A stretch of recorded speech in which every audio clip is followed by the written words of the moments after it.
Bonjour Kevin, voici le résumé de ce que nous avions fait la dernière fois.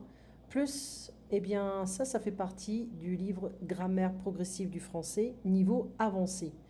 La place de l'adjectif. Alors, ça crée beaucoup de problèmes. On sait qu'on a des adjectifs comme grand qui peut être devant ou derrière, petit, gros, moche, joli, etc. Et là, on a d'autres adjectifs. Par exemple, ce livre magnifique raconte l'incroyable histoire d'un jeune homme irlandais qui...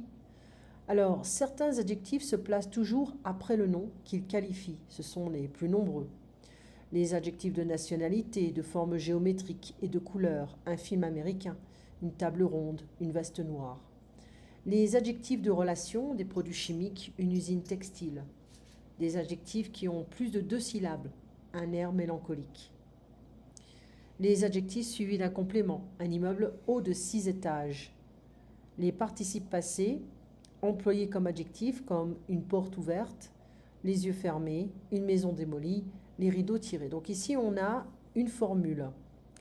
Mais certains adjectifs se placent en général avant le nom. Ils sont peu nombreux, mais souvent utilisés. Grand, petit, gros, vieux, jeune, bon, mauvais, joli, beau, joli, long, large, autre.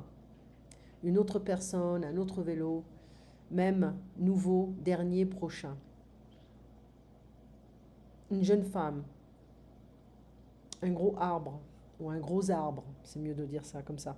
Un gros arbre, un grand chapeau. Lorsqu'il y a deux adjectifs de cette catégorie, l'un se met devant le nom, l'autre derrière. Par exemple, une jolie robe longue, une belle jupe plissée, une nouvelle veste cintrée.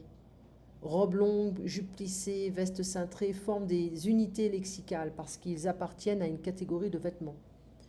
Certains adjectifs peuvent se placer avant ou après le nom. Les adjectifs qui servent à apprécier ont un caractère plus subjectif car ils sont placés avant le nom. C'est une histoire incroyable. C'est une incroyable histoire. Il a eu des notes excellentes, il a eu d'excellentes notes. Quand l'adjectif est placé devant un nom pluriel, D devient deux. À Orsay, il y a des tableaux magnifiques. À Orsay, il y a 2 tableaux magnifiques.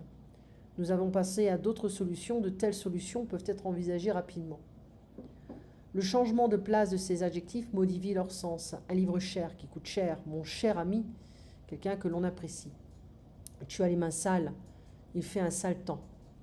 C'est un métal dur, c'est un dur métier. C'est un homme grand, c'est un grand homme, grand homme. C'est mon dernier franc, le mois dernier. Ce sera mon prochain achat, l'an prochain. Alors, je t'ai envoyé les exercices qu'on pourra faire demain. D'accord? Ensuite, on a Skype. Et on avait analysé cette image. Donc, on voit en fait des bâtiments qui sont autour. On a des chiens ici. Peut-être que c'est une manifestation, on ne sait pas. L'avenir n'est pas ce qui va arriver, mais ce que nous allons faire. On dépend trop des gens, on dépend trop du gouvernement, on dépend trop d'autres personnes, alors qu'on ne se fait même plus confiance. On ne se fait pas confiance de pouvoir changer les choses de nous-mêmes. L'avenir n'est pas ce qui va arriver, mais ce que nous allons faire, prendre des initiatives. D'accord? Donc ensuite, on peut analyser les gens, les décrire. Mais ici, c'est une photo noir et blanc. C'est un peu difficile de pouvoir voir vraiment ce qui se passe. Le message se concentre uniquement sur la pancarte. Alors, une pancarte, c'est une pancarte en fait. Il faut que je change ça.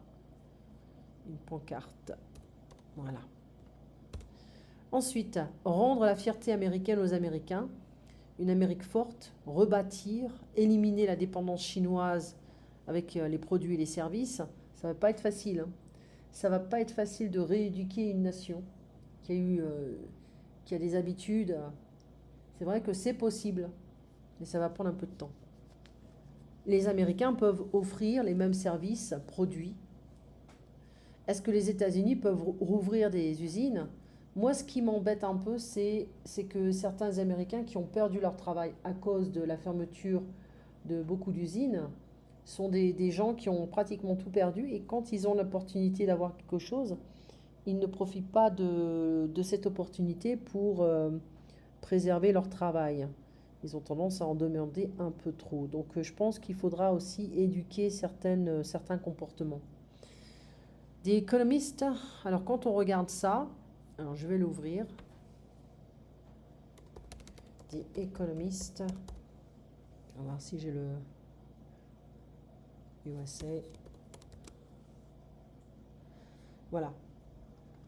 On a la Bidenomics, Bidenmania, The Good, the Bad and the Unknown. Ok. Voilà. Donc on a quelqu'un qui semble un peu plus jeune de ce qu'il fait maintenant en fait. Et on a cet adversaire qui, je ne pense pas, a vraiment un programme économique sérieux et fort. Ok. So, voilà. Donc qu'est-ce qu'on a ici? America's Election. Voilà, en page 9. On va en page 9. En fait, on a un article qui est assez grand.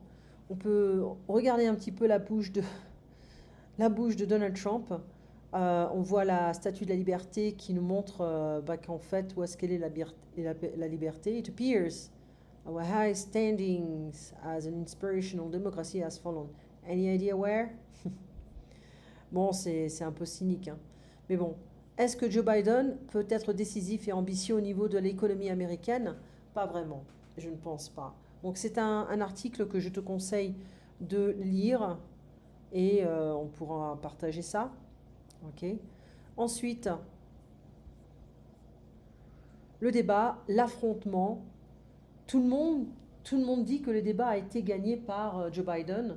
Bon, moi je pense que il ne peut pas forcément avoir cette qualité tout le temps, hein.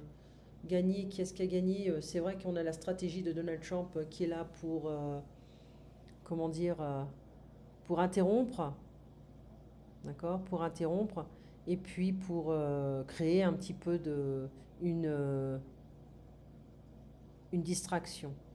Voilà. Des paris, il y a des gens qui ont parié que Donald Trump allait gagner, que Joe Biden allait gagner, etc., etc. Le résultat, the outcome, le résultat, bah, ce n'est qu'un débat parmi tant d'autres. D'accord? La récession, Joe Biden nous dit qu'il a sauvé les États-Unis de la récession. Qu'est-ce que ça veut dire? Après avoir eu des dettes énormes durant la présidence d'Obama, ça me fait penser un peu à Bill Clinton. Faire une gaffe, tout le monde s'attendait à ce que Joe Biden fasse des gaffes. D'accord? Et toi, tu vas voter en personne, donc tu ne vas pas voter forcément en ligne.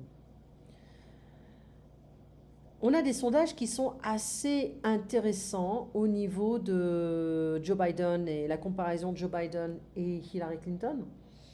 Donc en 2016, on a Hillary Clinton qui a un sondage qui est vraiment similaire à Joe Biden, vraiment très très similaire. On voit un Donald Trump qui est un peu perdant, qui n'a pas vraiment beaucoup de succès et qui a quand même gagné les élections. Alors voilà. Une chose qu'il va falloir que l'on fasse, c'est faire un peu la différence entre an, année, jour, journée, soir, soirée. Je vais t'envoyer un résumé dessus. On a des exercices également que tu pourras faire. Si tu n'as pas le temps, on le fera ensemble. D'accord? Alors, je t'envoie ces exercices et je t'envoie un résumé de leçons sur an, année, jour, journée, soir, soirée. D'accord? Eh bien, tu passes une très bonne soirée. On se voit donc mercredi. On avait dit quoi? Mercredi 17h. Tant que je vérifie. Ouais, c'est bon. Passe une bonne soirée. On se voit mercredi. Au revoir, Kevin.